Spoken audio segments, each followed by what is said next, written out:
Okay, this is a video of Mten3 that's vamped. What vamp stands for is I've tapped into the internal battery line. So this XT60 connector here has been installed and it's been tapped in with posi-tap connectors, thus the name vamping, because it's like a vampire, fangs that are intersecting the wires inside. And what is this brick here? This is the battery that I've removed from the Mten3. It is the 512 watt hour, and there's 40 cells here. And let's measure it so you know what the size is. So if we look at that, we have, it is about 205 millimeters long. This is including this foam padding, by 80 millimeters in width. And then the depth is, if you look over here, another 80. So that's the width. The height. The height is going to be this. Yeah, it looks like it's close to 80. It's like more like 70 or so, a little more than 70, including the foam. So we got like 200, 200 by 80 by 70 is the dimensions of the battery pack. The battery pack has an XT90 connector and this 2-pin connector, which is the charging connector that goes to the charging port. This charging port here that you can see on the Mten3. This was my first attempt. These two connectors here was my first attempt at vamping.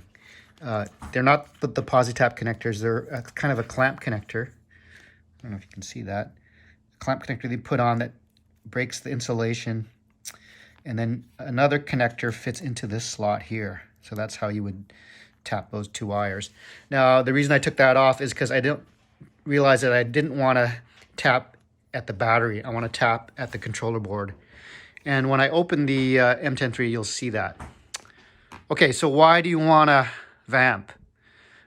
The reasons for vamping are I can connect an external battery pack as long as it's 84 volts and get extended range.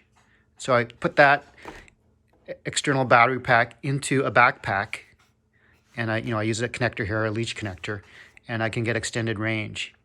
Now, that extended range is in addition to this pack, which would normally be inside the Mten3. Now, why did I remove the battery pack? Well, the reason I removed the battery pack is because I wanted to travel with this Mten3 on an airplane. And without a battery pack in here, I can use a smaller battery pack externally. So this battery here inside the Mten3, which is normally inside there, is too big to travel on an airplane, 512 watt hours. The TSA limit, I think for some airlines, is 100 watt hours inside the device.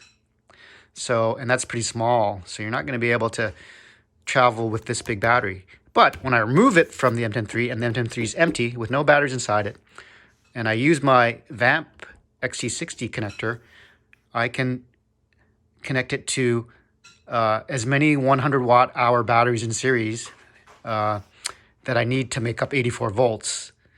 And I should be able to ride. And I've proven that it works, actually, in another video. Now, the TSA limits, and you can go look on their website for this, is you're allowed to bring any number of 100 watt hour batteries. So I could bring, say like 10 100 watt hour batteries and connect those in series to make them 84 volts. And I would be able to power this Mten3 externally. You can also bring up to 2 160 watt hour batteries. So that gives me another option. I could bring 2 160 watt hour batteries, connect those in series to make 84 volts. And, I could potentially have, if I connected in parallel, I could potentially have 320 watt hours out of those 160 watt hour batteries. Let's say they were both 84 volts, 80 volts, 2 amp hours is going to be 160 watt hours.